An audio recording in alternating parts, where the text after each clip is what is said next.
Okay, in continuing the previous part of the N method, we have the second part here. It's a very, very important concept. It's something to do with the sensitivity of the ammeter.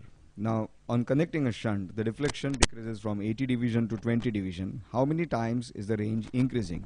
Now, let's understand what it means that on connecting a shunt, the deflection decreases. This is the zero deflection of the ammeter. Now, suppose 8 milliampere is measured at 80 divisions. Understand that we have not connected a shunt as of now. So 8 milliampere is being measured on 80 divisions. Now I connect a shunt. The moment I connect a shunt, the same milliamperes would be measured not at 80 divisions but at some deflection less than that, because the range has increased. So suppose 8 milliampere is measured at 20 division. Now SI is d theta by di. Observe that in both the cases, before connecting the shunt as well as after connecting the shunt, the current measured is the same. Here it's 8, here also it is 8. So di is constant. So SI will be proportional to d theta. So SI2 upon SI1 is d theta 2 by d theta 1.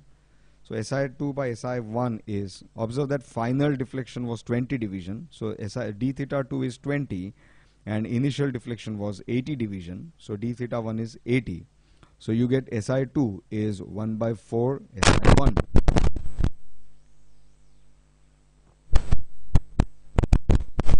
So SI2 is 1 by 4 times SI1. Now compare this with SI2 is 1 by n SI1. You will observe that n is 4. So we generalize, if the deflection decreases n times on shunting, the range has increased n times. We'll see a problem based on that. When shunted by 20 ohm, the deflection in the ammeter becomes 1/4. Calculate its resistance. In other words, n is 4. Let's see. SI is d theta by di. So SI is proportional to d theta. So d theta decreases 4 times. Therefore, SI decreases 4 times. That means n is 4. Now S is g upon n minus 1. So G is S into n minus 1. Oh, we are given S. This 20 ohm is the shunt. So it's 20 into 4 minus 1. 20 into 3. That should be 60. So note, if the deflection decreases x times, the range will increase x times. An ammeter when shunted by 30 ohm, deflection becomes 1/3. When further shunted by 15 ohm, its deflection will be dash of original. Okay, take the first case. You are shunting the galvanometer or the ammeter by 30 ohm. So deflection becomes 1/3. That means n is 3. So you have here S is equal to G upon n minus 1. So G is equal to 60. Now case 2, when further shunted by 15 ohm. In other words, the original shunt is kept as it is, that is 30. Over and above that, there is another shunt of 15 ohm is connected. So the net shunt value will be 15 parallel 30, which is 10. So S dash is G upon n minus 1. Observe that this S dash here is the new shunt, which is a combination of 15 as well as 30.